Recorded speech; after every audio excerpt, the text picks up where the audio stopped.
Hello बच्चों, yes आज हम देखेंगे सॉल्यूशन में एक जबरदस्त topic that means osmotic pressure यानी कि परासरण दाब। आइए बताते हैं आपको परासरण दाब क्या होता है। प्यारे बच्चों, परासरण दाब को समझने से पहले आपको जानना पड़ेगा कि परासरण का मतलब क्या होता है। परासरण एक क्रिया होती है, एक प्रोसेस होती है, राइट, जिसमें होता क्या वास्तव में जरा देखने वाली बात है।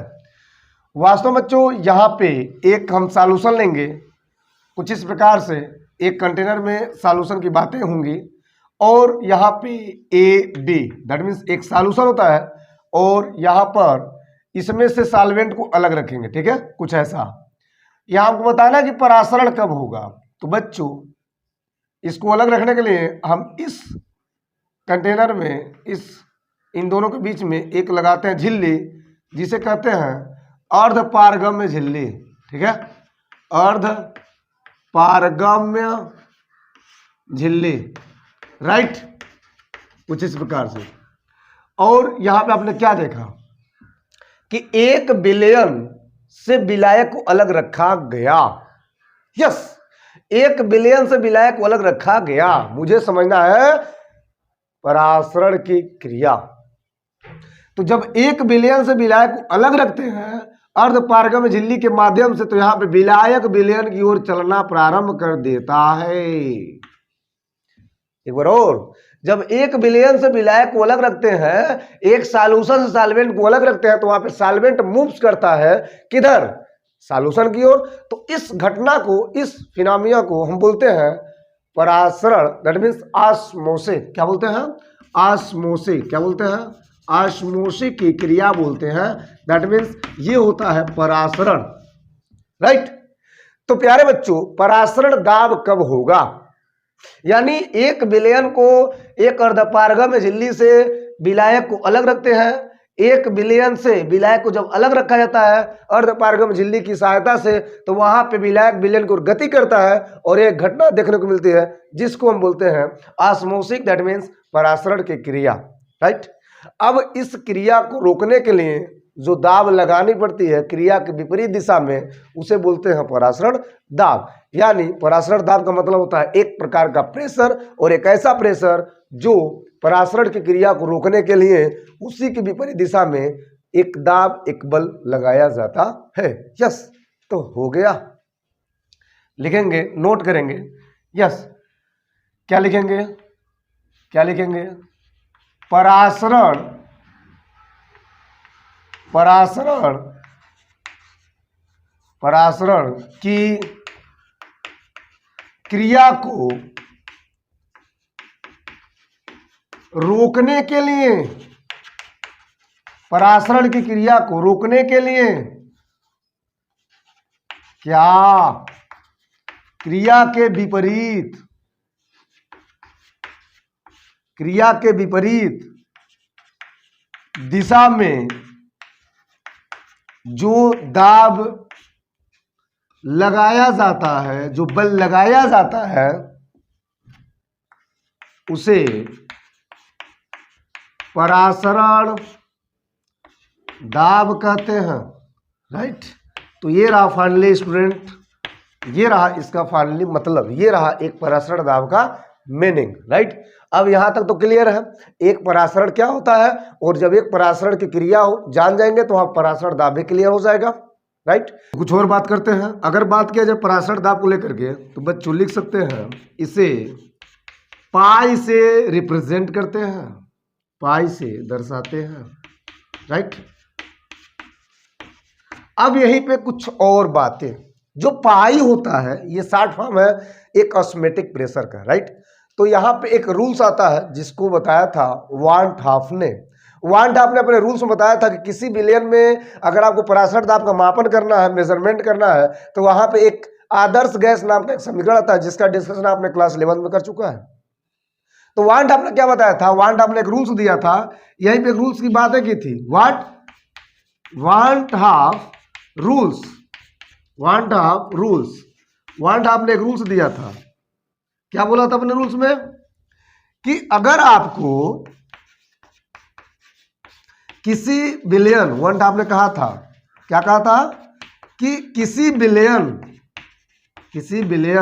में परासरण दाब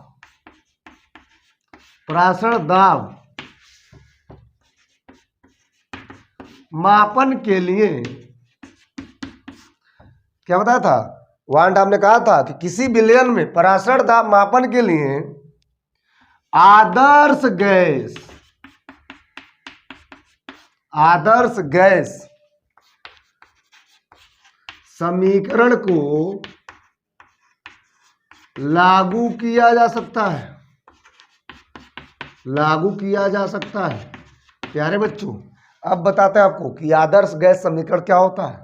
तो आदर्श गैस समीकरण होता है PV इक्वल टू क्या होता है, PV equal to nRT, right. ये होता है आदर्श गैस समीकरण। अब इसमें कुछ और बातें, कुछ और विचार करते हैं, किसको क्या बोलते हैं। तो यहाँ पे जो P होता है प्रेशर होता है, V होता है वॉल्यूम होता है, N होता है मोलक संख्या, R होता है कांस्टेंट वैल्यू एंड T होता है टेम्परेचर, राइट। चलिए जरा देखें, वेयर P जो होता है बच्चों, P होता है परासरण दाब। क्या होता है, विलयन का परासरण दाब। चलिए देखते हैं, वेयर P गैस का दाब, या यूं बोलेंगे परासरण दाब।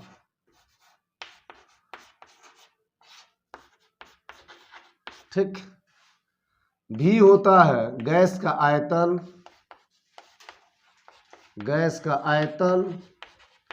चाहे तो बोल सकते हैं विलयन का आयतन।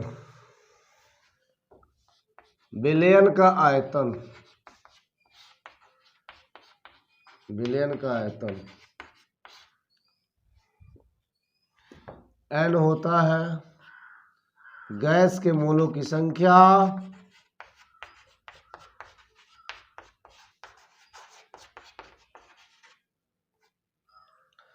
R की बात करते हैं बच्चों, तो R का मतलब होता है स्थिरांक, गैस का सार्वत्रिक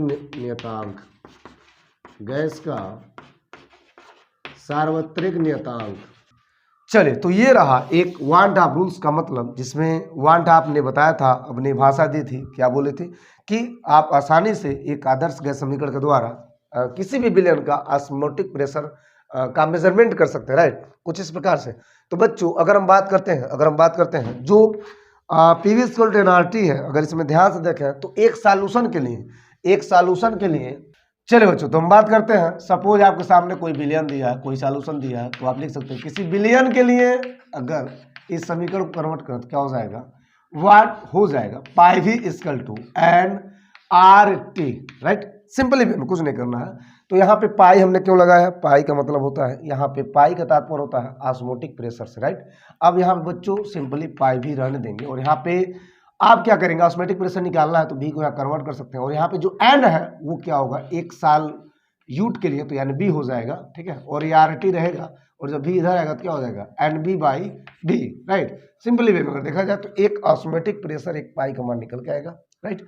अब जो NB/V होता है, ये क्या होता है, आप सुने होंगे कि NB/V का मतलब होता है NB/V, राइट। आप जानते हैं NB/V का मतलब होता है एक आयतन में विलेय पदार्थों के मोलों की संख्या, दैट मीन्स होता है मोलारिटी, या यूं बोलेंगे, इसको एक और नाम देते हैं C, यानी आप C भी बोल सकते हैं और कैपिटल M भी बोल सकते हैं, तो दोनों लिख सकते हैं, दोनों राइट कर सकते हैं। यहाँ पे पाई इक्वल टू हो जाएगा, ये हटेगा तो यहाँ पास आएगा CRT, राइट। क्या आ जाएगा, CRT, सिंपली वे में देखा जाए तो। अब बच्चों होता है M का वैल्यू या C का जो वैल्यू होता है वो क्या होता है, आप जानते हो, पूरी दुनिया जानती है, WB/MB इंटू वाट 1000, राइट। और यहाँ होता है वाट V in ml होता है, राइट। V in ml होता है, राइट। तो अगर हम इसका वैल्यू इसमें पुट करें तो क्या होगा, तो सिंपली यहाँ हो जाएगा पाई इक्वल टू, यहाँ पे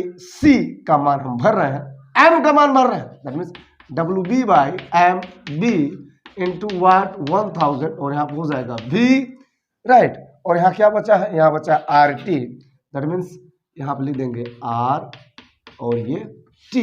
तो ये रहा बच्चों आपका फाइनली कैलकुलेशन के लिए परासरण दाब का मतलब, यानी किसी भी विलयन का अगर आपको परासरण दाब निकालने हैं, अगर आपको पाई निकालना है तो आप चाहे तो ये फार्मूला, ये फॉर्मेट आप लगा सकते हैं।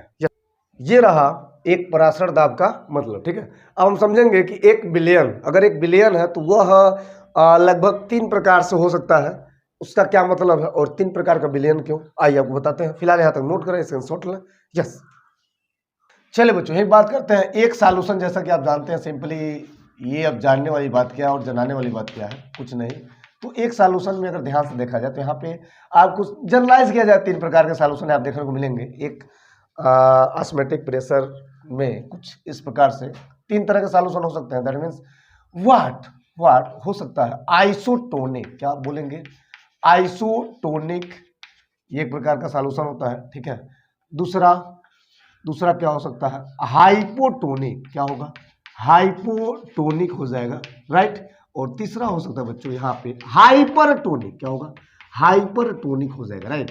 अब यहाँ पे समझने वाली बात क्या है कि इसका मतलब है क्या। आइसोटोनिक सॉल्यूशन बोलते हैं समपरासरी, एक परासरण दाब की दृष्टि के हिसाब से 3 प्रकार के सॉल्यूशन देखने को मिलेंगे। इसका मतलब होता है अल्प परासरी, ठीक है, और ये होता है उच्च परासरी। अब आपको जनरली बता दें कि यहाँ पे बहुत ज़्यादा विचार नहीं करना है। अगर हम सिंपली देखें तो एक आइसोटोनिक सॉल्यूशन का मतलब क्या होता है, सिंपली भाषा में आइसोटोनिक, क्या बोलेंगे आइसोटोनिक सॉल्यूशन को अगर हम ध्यान से देखें तो आइसोटोनिक जिसका मतलब होता है समपरासरी विलयन, यानी परासरण की दृष्टि से एक समपरासरी का मतलब क्या होता है प्यारे बच्चों, समपरासरी विलयन का मतलब होता है, समपरासरी विलयन का मतलब होता है विलयन का ऐसा युग्म जिसमें परासरण दाब सेम हो, यानी कि बराबर हो।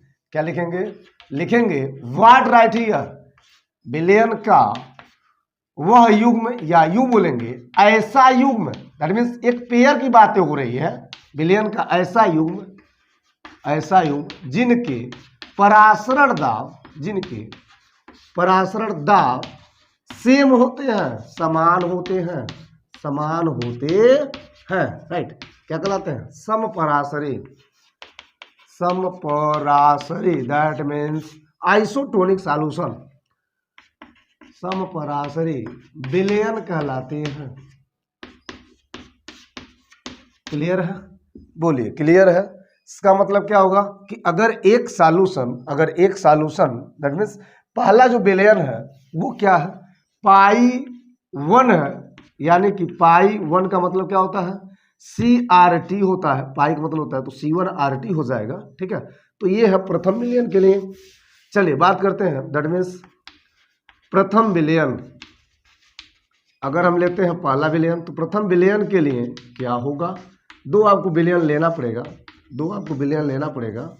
ठीक है, तो प्रथम विलयन की बातें हो रही है, दैट मीन्स पाई हमने लिया तो पाई 1 कर देंगे। ठीक है, और CRT आप जानते हैं तो हो जाएगा पाई 1 इक्वल टू C1RT, ये है आपका पहला।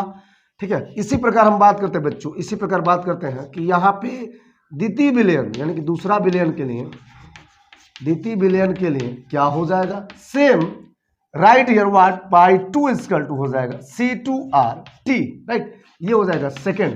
प्यारे बच्चों अगर दोनों को ध्यान से देखें, दोनों का डिवाइडेशन कर दें तो क्या होगा, तो यहाँ पे हो जाएगा व्हाट, आप जानते हैं कि पाई 1 इक्वल टू होता है पाई 2 के, राइट। यहाँ लिखेंगे चूंकि विलयन जो है वो क्या है आइसोटोनिक है, क्या है आइसोटोनिक है, तो आइसोटोनिक का मतलब ये है कि पाई 1 बराबर होता है पाई 2 के, राइट। यानी समीकरण 1 और 2 से क्या देखना है कि जो पाई 1 का मान है वह है C1RT और पाई 2 मान है C2RT, राइट। अब यहाँ पे RT से RT कैंसल आउट हो जाएगा और C1 इक्वल टू क्या हो जाएगा C2 हो जाएगा, सिंपली वे में, राइट। अब एक C जिसका मतलब था किससे M से होता था और इसका जो वैल्यू होता था फाइनली वह होता था NB/V, ये इसका मतलब होता था, ये आप जान रहे हो, ये आप पहचान रहे हो। तो यहाँ पे जो C1 होगा, यहाँ पे जो C1 होगा और यहाँ पे जो C2 होगा वह हो जाएगा व्हाट, C1 का स्थान पे लिखेंगे, C1 के स्थान पे क्या लिख सकते हैं NB1/V,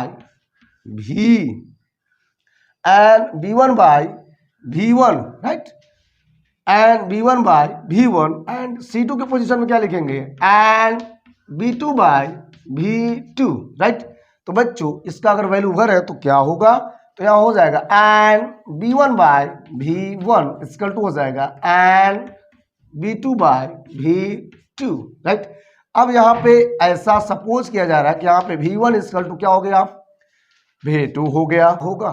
आप जानते हो कि जब V1 बराबर V2 होगा तो कैंसिल आउट हो जाएगा, यहाँ हो जाएगा एन B1 बराबर एन B2 के, और एक एन का मतलब होता है बच्चों WB1 बटे MB1, राइट। एन का मतलब होता है मोलों की संख्या, that means W by M होता है, और यहाँ पे हो जाएगा एन B2 का मतलब हो जाएगा WB2 बाय MB2, राइट। तो ये रहा एक कुछ सिंपलीफाई किया गया है एक फार्मूलेस का।